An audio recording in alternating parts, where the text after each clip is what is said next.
aneurisma, trombosis, hemorragia, estamos identificando todas esas alteraciones hemodinámicas, más los eventos de congestión, hiperemia, todos están asociados a los eventos de shock. En shock podemos encontrar todos esos trastornos hemodinámicos. ¿Listo?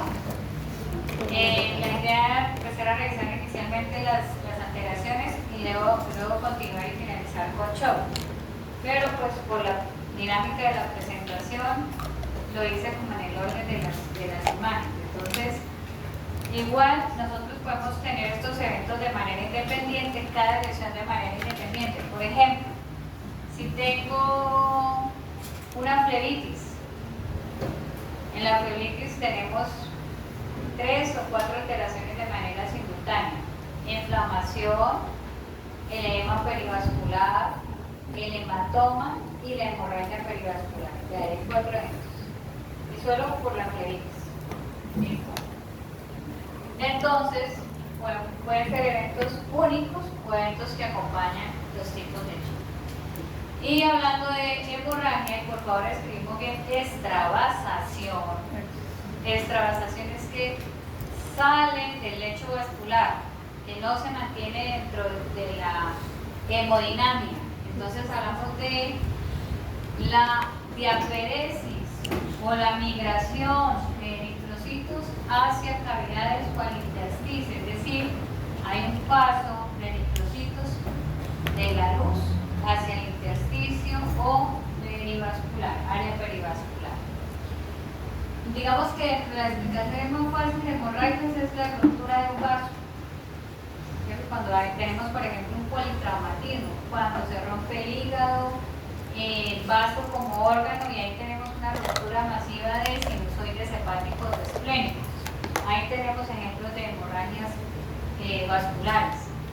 Hablábamos de en esófago de Spirocerca lupi, ejemplificando el fibrosarcoma, particularmente con el fibrosarcoma que tocamos en el esófago.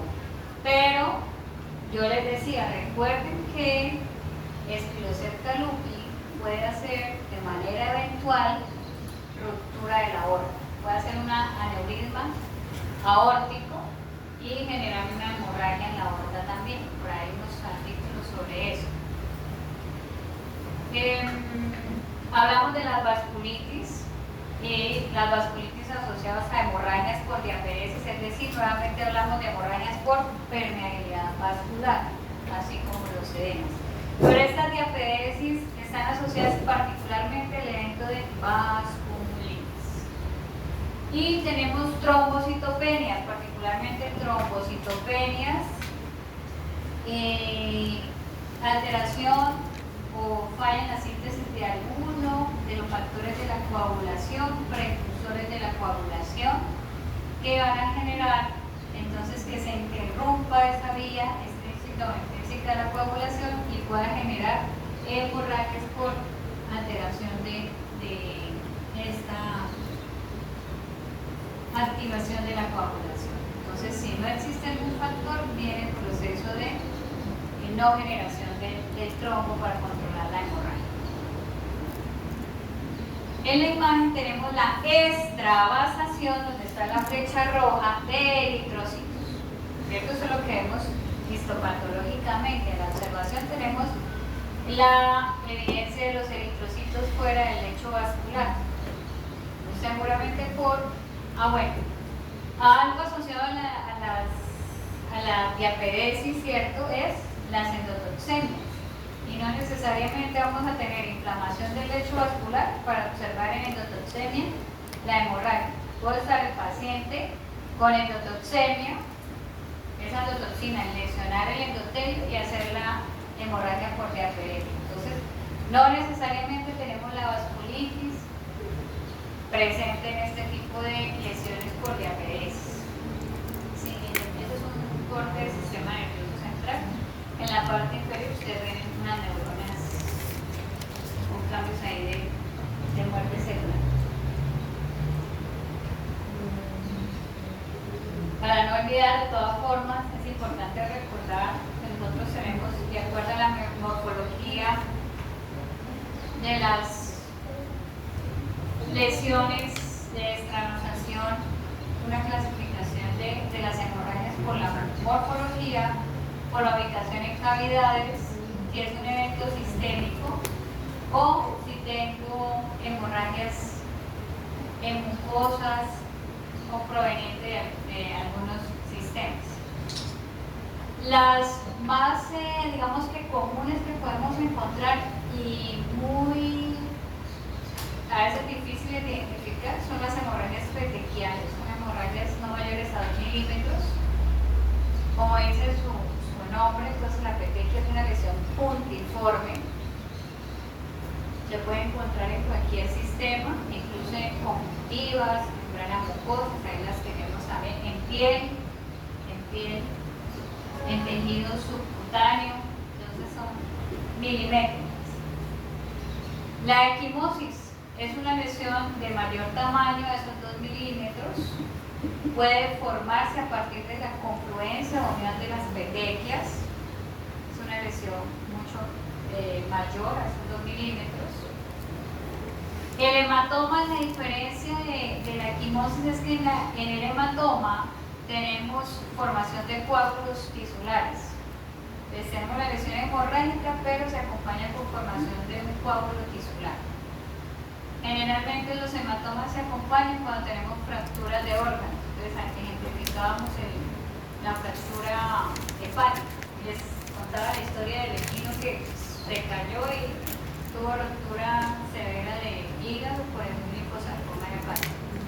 Es un hematoma grave. Ustedes tenían el coágulo, no estaba intraparenquimatoso, estaba superficial, estaba sobrepuesto. Listo, entonces esto es una hemorragia peritoneal que se coaguló. Las hemorragias en sufusión son hemorragias que su morfología indica una lesión lineal. Generalmente la encontramos en serosas y en endocardio, en cámaras cardíacas principalmente. Sufusión. Ahorita en cada ejemplo vamos a ir identificando lesiones. En cavidades tenemos la hemorragia torácica, es hemotoras, en pericardio, hemopericardio, en abdomen, hemoperitoneo, escroto, entonces tenemos el hematocele, en articulaciones hemartros, entonces donde se ubican las diferentes lesiones hemorrágicas. Y creo que había un caso por allá, Daniel, ¿qué encontraste de FEMA? ¿Ustedes en el que tenía hemorragia en la cavidad anterior del ojo. Listo, es otro ejemplo de FEMA. Tenía el caso de ustedes, ¿no? FEMA. Tenemos una lesión sistémica hemorrágica, generalmente es producto de cuadros de endotoxemia, donde tenemos todas las lesiones hemorrágicas anteriores. Y algo característico es las hemorragias petequiales de distribución multifocal en piel, en púrpura hemorrágica. ¿Listo? Tenemos el evento de la cianosis de tipo cutáneo.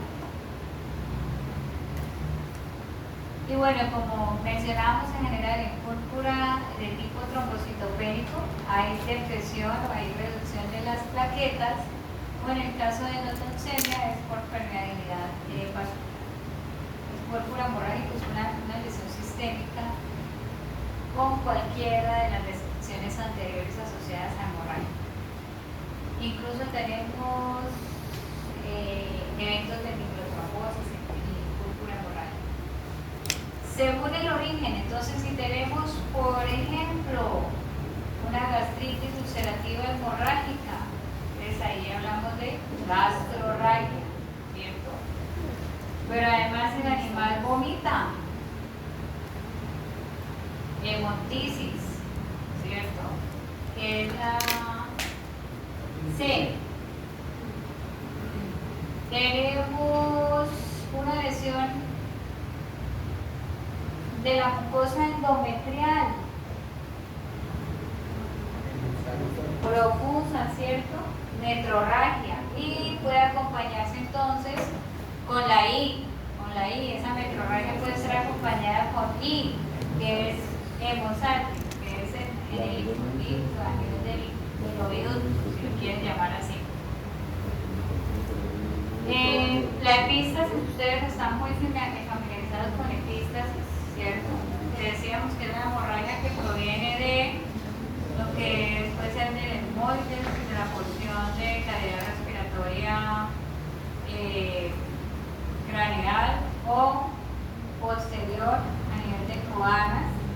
Y nosotros veíamos un ejemplo de un hematoma mortal, no sé si lo recuerdan, cuando estamos hablando de la rinitis, teníamos una lesión traumática con hematoma mortal.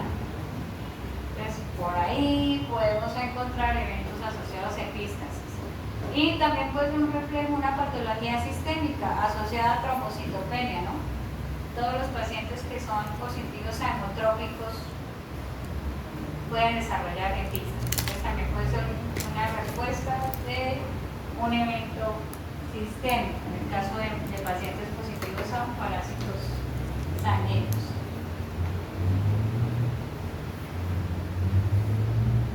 Ay, perdón, yo les dije hematemesis es el vómito con sangre y la hemoptisis es la tos.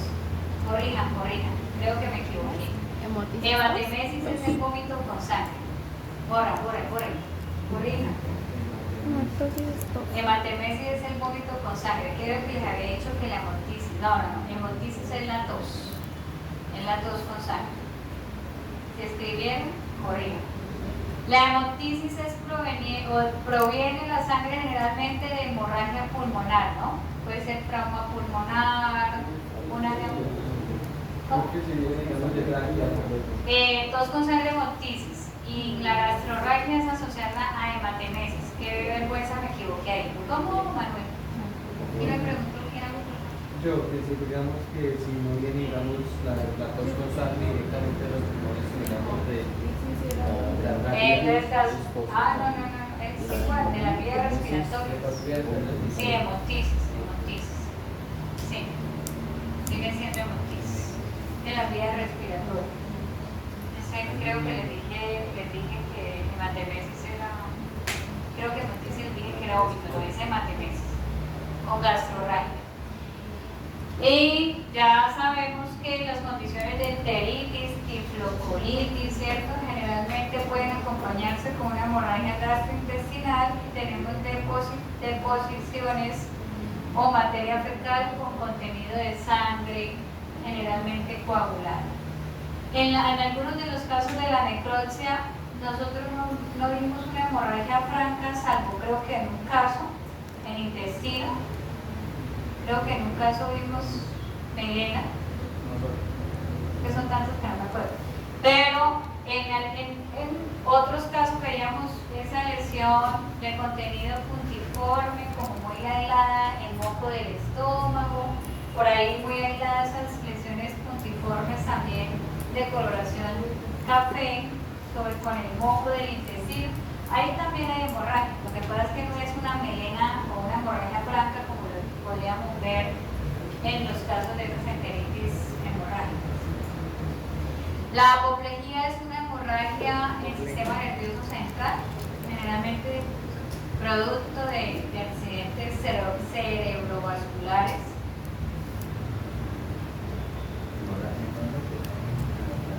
Apoplejía en cerebro. Entonces puede estar un aneurisma, coágulo, ¿cierto? O una hemorragia subdural. Son ejemplos de apoplejía.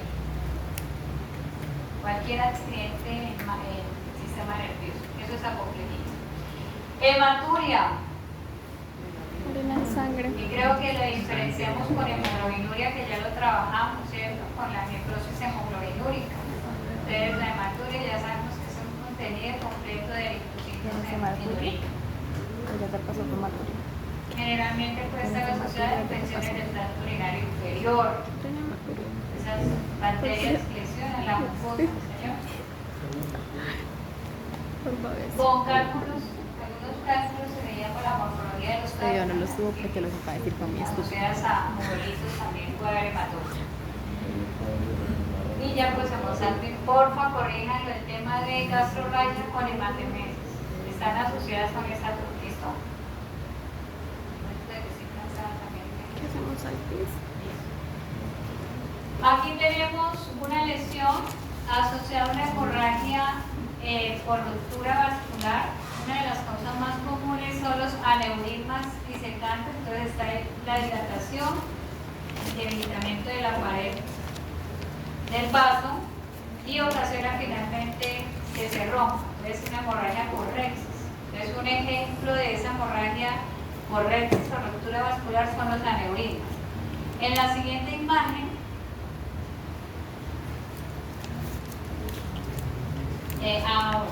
etiologías asociadas, que se vuelven un poquito a aneurismas. Nosotros habíamos hablado algo de deficiencia de cobre. Deficiencia de cobre en la aneurisma. Ahí. La deficiencia de cobre, yo les decía, ojo, la deficiencia de cobre le puede producir esa necrosis laminar cortical, ¿cierto?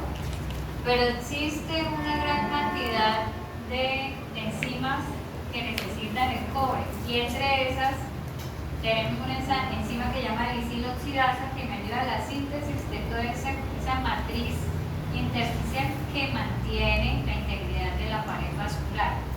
Cuando tengo deficiencia de cobre, ahí me están diciendo que es un porcino, pero una de las especies que más sufre ruptura por deficiencia de cobre son los pequeños rumiantes. Ellos hacen aneurisma con ruptura de la onda por deficiencia de la gliciloxidasa asociada a deficiencia de cobre, que se altera la síntesis de tejido intersticial, principalmente esa matriz.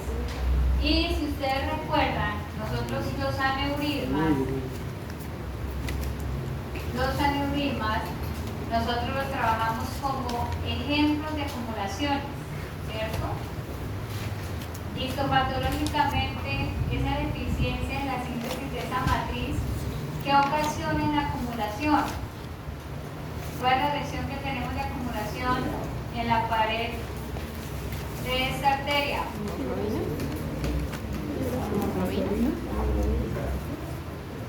Fibrosis.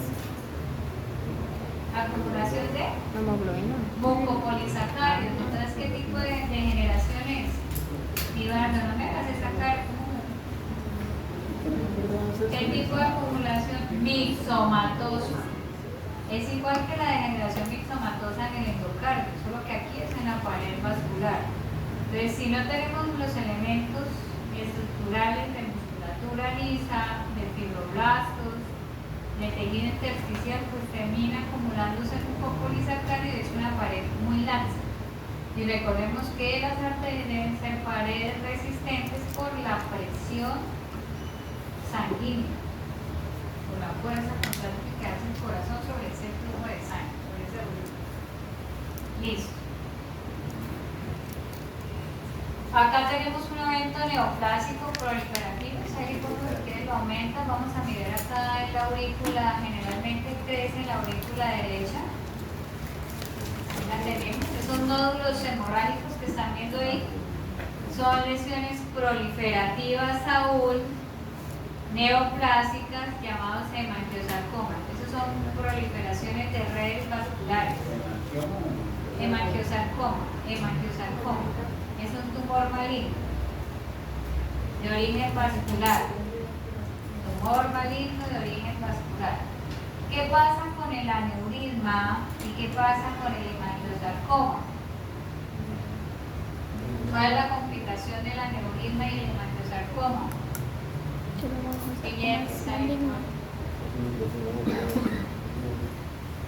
¿Qué pasó aquí? Daniela, ¿qué pasó aquí?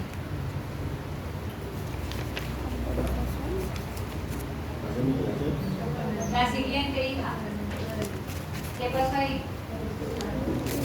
¿Cómo clasificamos esa lesión hemorrágica? Devuélvanse la primera diapositiva de hemorragias. La anterior. Busquémoslo. Hemoperical. Hemoperical. Aquí tiende a coagularse, pero realmente saco peritoneal. Pues la de ustedes sería una hemorragia peritoneal, sería.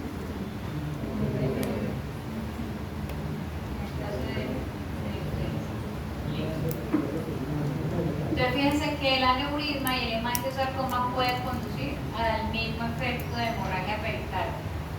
Siguiente, exacto. Listo, ampliemos un poquito la imagen. Aquí podemos describir varias lesiones de acuerdo a la morfología de la hemorragia. De las más pequeñitas que están allá hacia el endocardio valvular, ahí.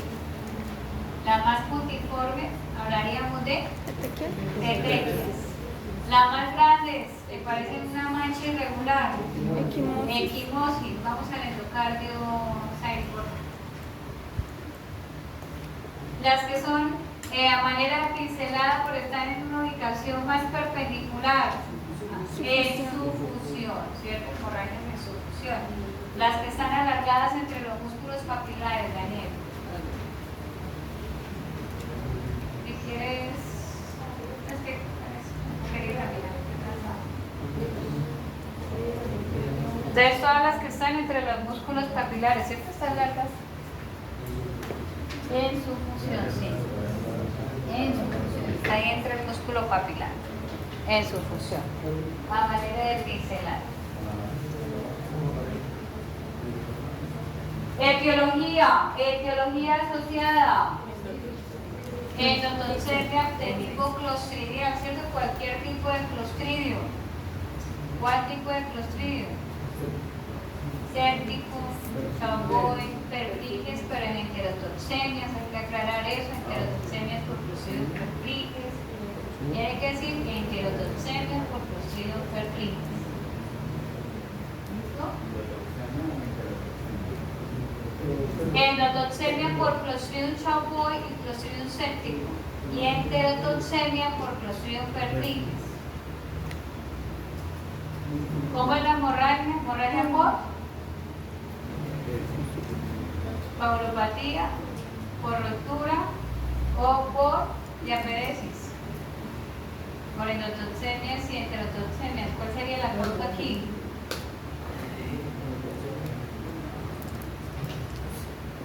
Bien, por permeabilidad vascular. Por permeabilidad vascular. O sea, por hemorragias por diaperesis sería la causa aquí. Asociadas a la endotoxemia. Esta realmente, pues, como estaban en PDF, no sabían dónde ubicárselas. Se las ubiqué aquí en hemorragias. ¿Por qué? ¿Cuál sería el diagnóstico de esta imagen, Eduardo? Ictericia, ¿cierto? De la íntima de aorta. ¿Y por qué María la ubicamos acá en los procesos de hemorragia? ¿Por qué, María? Ay, ¿cómo que no? Nos devolvemos a física. ¿Cómo que no? ¿Cómo se produce la ictericia? ¿Por qué la colocamos en este apartado de por hemólisis? ¿Y qué hace la hemólisis entonces? ¿Aumenta qué?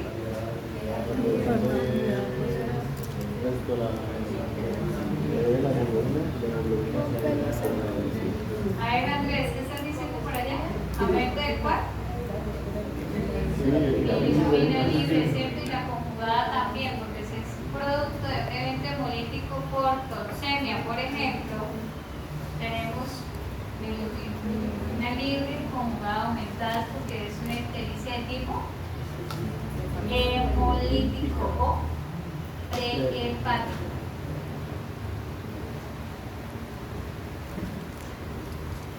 Clasificación de las hemorragias por la morfología. ¿Y qué tenemos entonces? Petequias, ¿cierto? La mayoría son de carácter petequial. Por allá bien escondida en la esquina de la derecha están las equimosis, pero realmente si las clasificamos y confluyen, ¿no? Son lesiones que confluyen. Pero si miramos son lesiones, la gran mayoría son puntiformes. Puntiformes.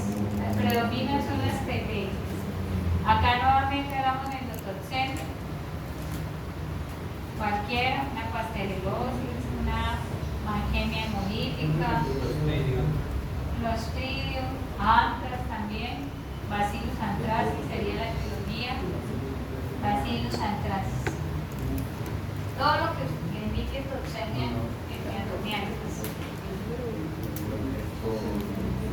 Esto es una mionecrosis también con hemorragia de tipo clostridiano.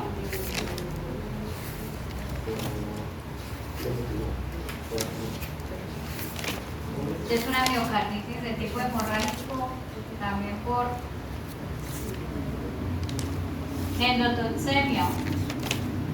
¿Cuáles son los dos agentes clostridiales que producen lesiones directas hemorrágicas en tejido muscular? El chamoy, ¿cierto? Principalmente, terranegra y el séptico serían nuestra segunda diferencial para esta lesión. Entonces tenemos aquí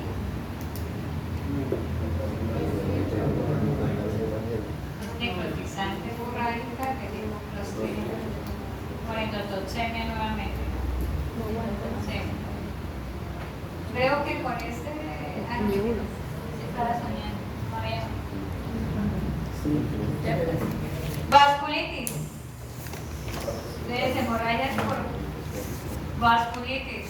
Tenemos esta dermatitis, es una dermatitis necrotizante hemorrágica asociada a vasculitis por endotoxemia a erisipelodrenusopatía. Es decir, el más rojo de los cerdos, es decir, erisipela porcina, es el nombre de la enfermedad. Es la misma que se hacen las reglas o las Como cuadritos. Esta tiene la morfología romboidal, que eso es muy poco frecuente que se produzca, ¿no? Ahí está la morfología romboidal.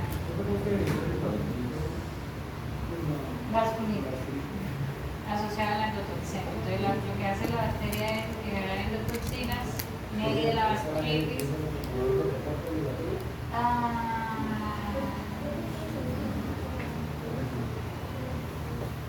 Pues acá es una dermatitis necrotizante hemorrágica. Si lo hablamos desde el punto de vista histopatológico, es una vasculitis necrotizante hemorrágica. La consecuencia de la vasculitis es el infarto y por eso las áreas de lesión central empiezan con necrosis. Si les baja un poquito sube la imagen un poco, se ve la lesión que hay en la zona del brazo, ¿no? En el del punto articular, ya necrotizante grande por la izquierda, pero está asociada a vasculitis con el borde invitado donde tenemos el tejido hiperémico es el tejido vial y la transición con la necrosis por izquierda. Bueno, el proceso de trombosis, hablar de la formación de trombos y sobre todo el término trombosis es una formación sistémica de coágulos intravasculares. Hablar de trombosis es lo mismo que hablar de coagulación intravascular diseminada.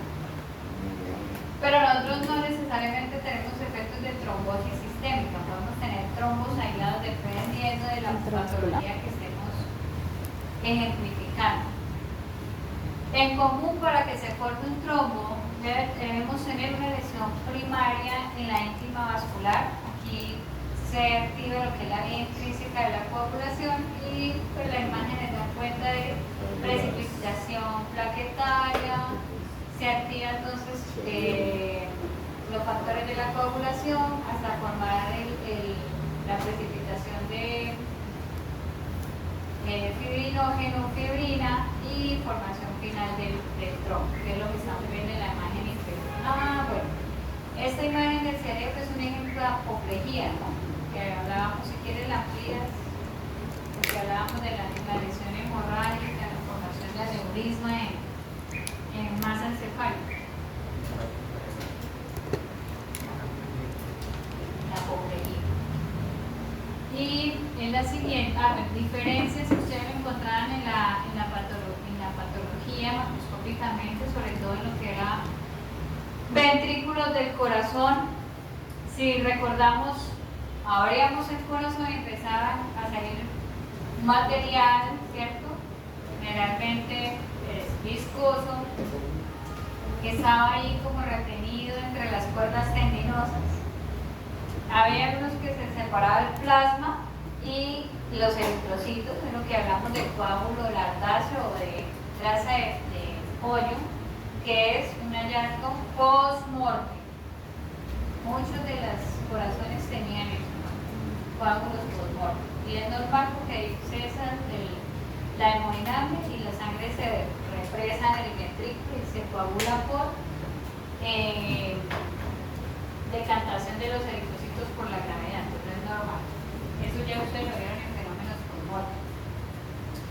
Mientras que el trombo está adherido a la pared, está fuertemente está adherido, generalmente la superficie es rugosa e irregular y debe estar bien relacionado con la íntima de la estructura, sea un vaso o con endocardio si es corazón.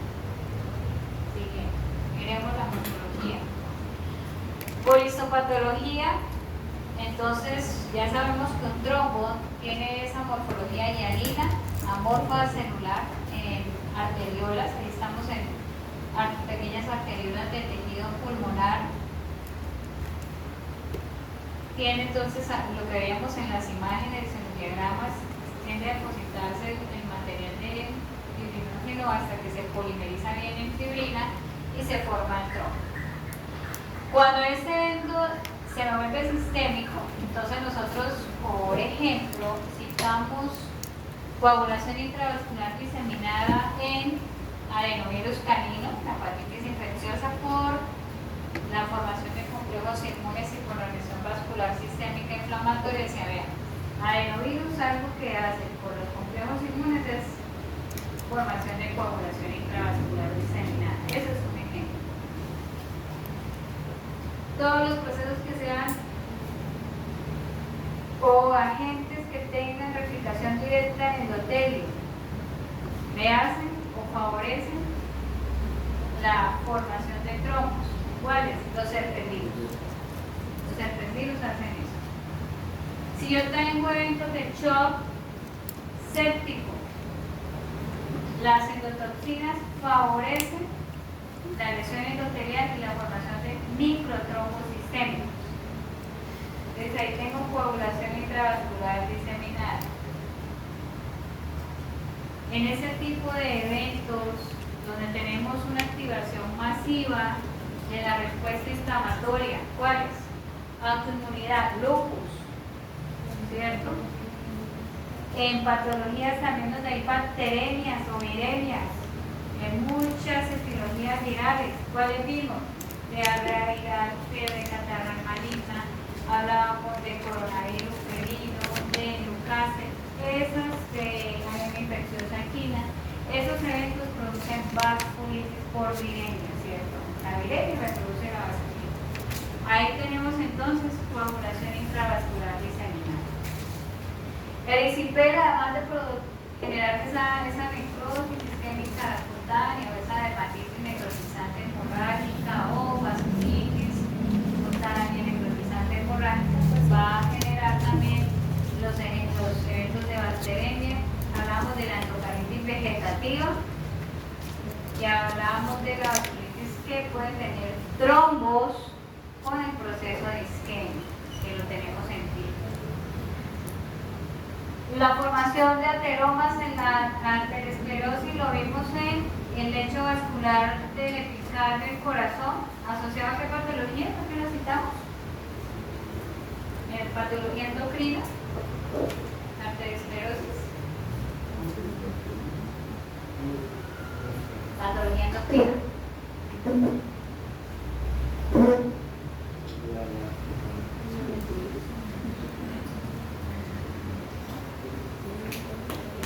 Está por aquí, sigue ahí, luego sigue la P, luego sigue la O, luego sigue la T, luego sigue la I, y hipotiroidismo, ¿cierto? La nueva. Entonces, ahí este fenómeno de la formación de ateroma, la precipitación de calcio, va a generar con facilidad, sobre todo al granuloma, la formación de trombos intravasculares o coágulos intravasculares.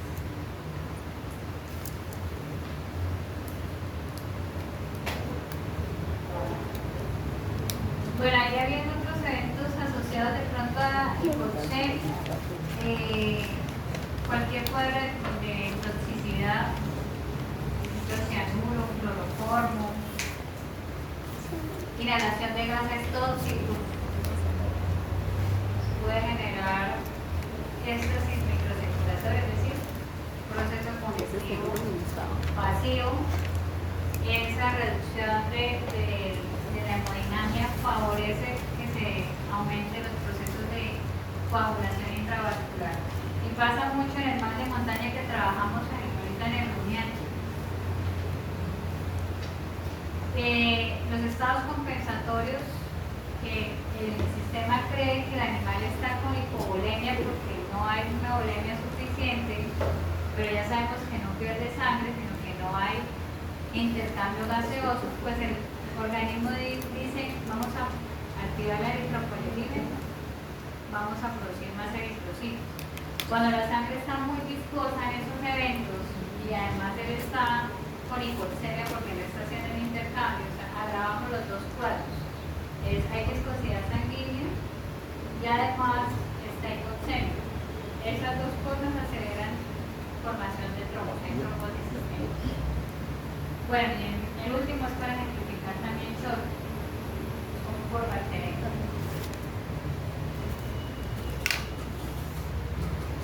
Otros ejemplos de etiologías que pueden generar arteritis y vasculitis. Tenemos entonces de tipo parasitario,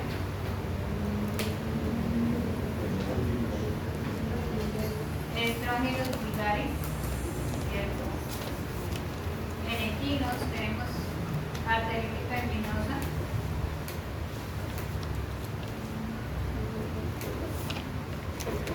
dice aorta abdominal y mesentérica en un caballo.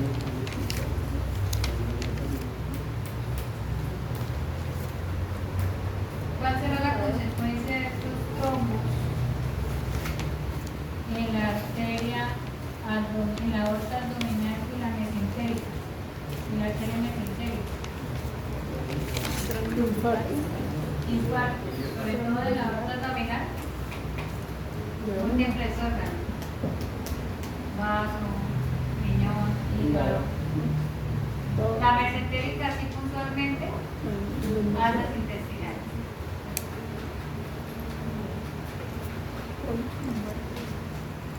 Acá tenemos en caninos un trombo cabalgante en las ilíacas. Si quieres que lo amplías, por favor, ahí, por favor. Ustedes miren cómo en la bifurcación de la aorta, donde se están formando las ilíacas, tenemos un proceso obstructivo. Este es un trombo cabalgante. Viene el trombo en la aorta y continúa ahí. Se llama intensificación del trombo, ¿no? Continúa la formación del trombo. ¿Cuál será la consecuencia de este trombo, obstructivo cabalgante? ¿Hacia dónde se está dando? Aquí, bueno, un desencadenante de este trombo es una endocarditis, por ejemplo, una endocarditis. Un paciente con hipertensión, es una endocarditis primaria, una hipertensión sistémica, tromboembolismos. ¿Cuál es la consecuencia? Que sea obstructivo en las ilíacas. Hay isquemia, ¿en dónde? Extremidades posteriores. Y entonces veíamos que Andrés, los pulpejos cianóticos, ¿cierto? Y el pulso muy débil, extremidades frías, pérdida de la sensibilidad, y un evento isquémico importante en miembros posteriores. Endocarditis, una endocarditis puede ser causa de esta lesión. Este otro ejemplo de trombo, vimos uno en la pulmonar, ¿sí recuerdan? Y esta es en la aorta. Ahora, entonces, a partir de este trombo en la aorta es que puede formarse el trombo cabalgante en la siguiente. Este no está, este es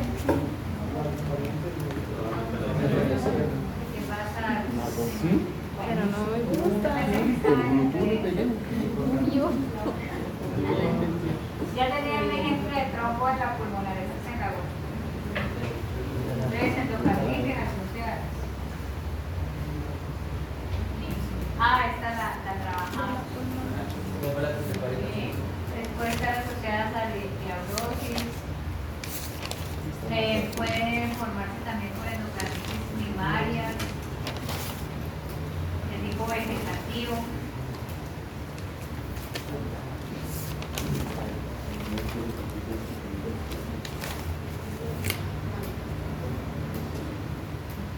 Aquí podemos hablar de endotoxemias también, que puede favorecer la formación de este trombo.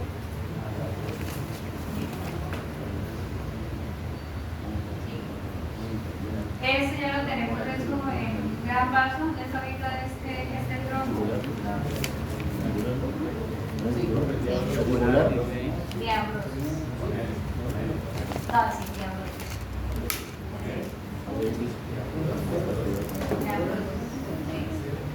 Este dónde está ubicado el cuello, este creo que sí es. ¡Ay! Ahí está, ahí está. En la yugular. ¿Qué puede formar este trombo en la yugular?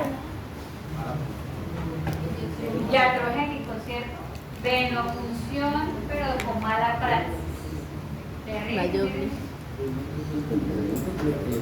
La ventaja es que generalmente no son obstructivos, porque no hacen isquemia de la piel del cuello y lesiones muy seguramente con alteración del nervio facial, entonces puede generar parálisis facial además de la liposucción severa.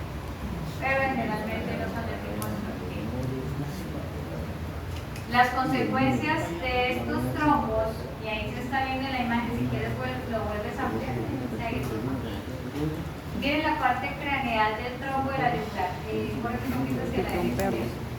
¿Cuál sería la consecuencia de este trombo? Alguien, creo que Fabián lo mencionó. Sí, porque el video no lo puedo Las subir. consecuencias son tromboembolismos El video no lo puedo que subir. hacen esa Toca ponerlo en migración, privado. ¿cierto? De esa embolia, y me pueden generar infartos en riñón, que ya lo vimos. Me pueden generar infartos cerebrales. El embolismo hace también zonas de infartación o puede generar ese facilitar la formación de nuevos trombos y generar trombosis sistémica. Siguiente. Eso es diatrogénico. Ya la vimos. Aquí yo les decía que generalmente pues que ahí está el trombo en el ventrículo izquierdo. Yo les decía que debido generalmente estas cardiomiopatías hipertróficas, ¿cierto? Están asociadas generalmente a etiologías de tipo idiopático. Ustedes consultaron la deficiencia de taurina. También, pero generalmente es una hipertrofia idiopática feliz. Y tenemos la formación de trombos secundarios. Mencionamos el tema de diabetes, pero no es embolias. Yo creo que aquí ya nos quedó claro el tema de embolismo, que es esa migración, circulación de, y así lo dice la literatura, cuerpos orgánicos y inorgánicos. Y los eventos que tenemos aquí, entonces digamos, dentro de los más comunes, la embolia celular, que puede ser de dos tipos. Procesos metastásicos tumorales, vimos en la mayoría de ejemplos linfomas renales, ¿cierto? Linfomas tumorales, linfomas esclénicos, linfomas en miocardio. Esos eventos de linfoma, usamos el linfoma primario de linfonódulos o ganglio linfático. Entonces, a partir de esa proliferación primaria de linfonódulos, está el evento del embolismo hacia tejidos secundarios como el riñón, como el pulmón. ¿Cierto? Tenemos embolismos bacterianos. Claro, nos quedó la endocarditis vegetativa. Si estamos hablando de disipela, ¿dónde está la lesión primaria de disipela? El pie, la acabamos de ver, ¿cierto? Y el proceso de bacteremia es un ejemplo de embolismo bacteriano. ¿Y a dónde llega? Endocardio vascular. Ahí tenemos el ejemplo.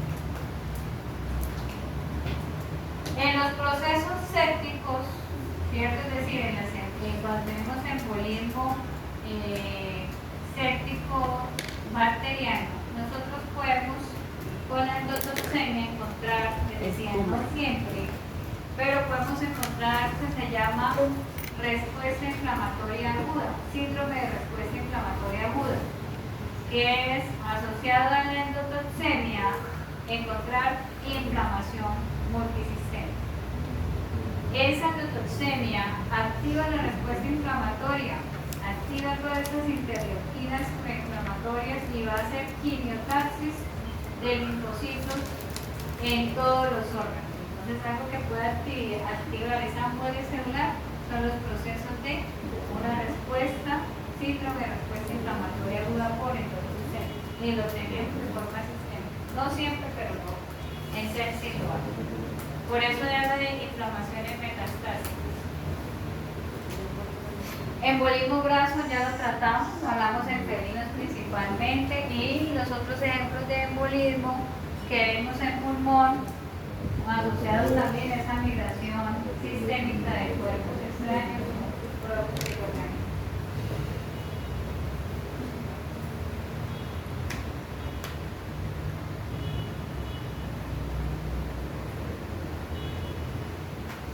Bueno, infarto, ya hablábamos que las consecuencias de un infarto puede ser la tromboembolia.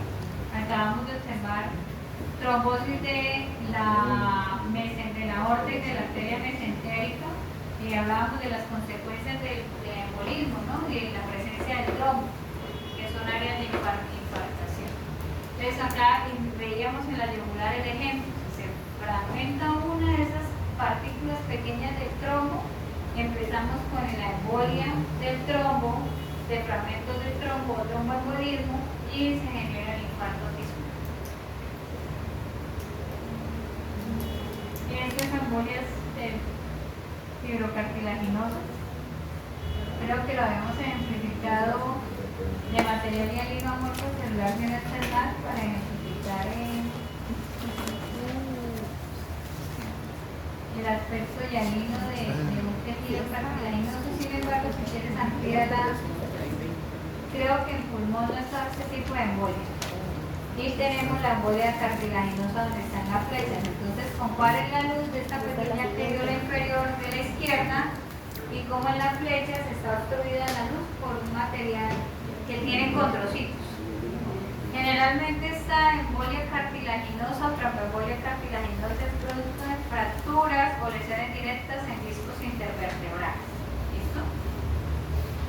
A nivel medular. Embolismo parasitario. La virofilaria es un ejemplo, Leishmania es otro ejemplo, Trypanosoma es otro ejemplo, Toxoplasma, perdón, es otro ejemplo. Y las embolias que teníamos en neumonías verminosas atípicas, ¿cuáles ejemplos teníamos ahí? Echinococcus y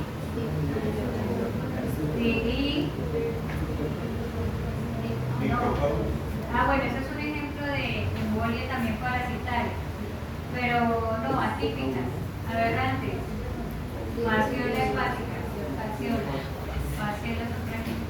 Entonces, en esa imagen tenemos vermes adultos, ventrículo derecho, microfilarias en la derecha de la imagen, ahí se ven los parásitos, los larguitos, ¿sí lo ven? Listo. Y abajo, cortes de vermes adultos también de la hidrofilaria.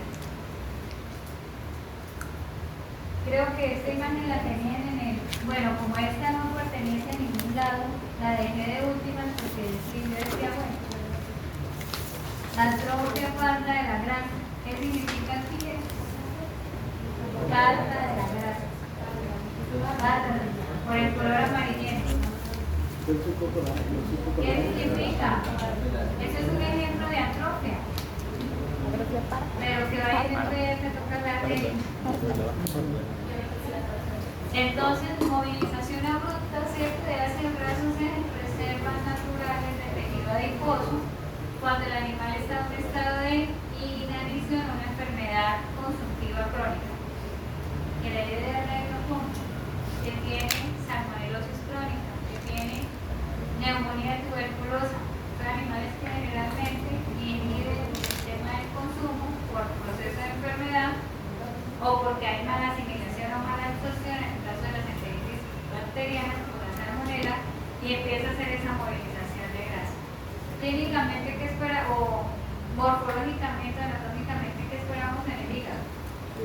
En los riñones, hígado y riñón, un cambio grande. Y tenemos al propio de material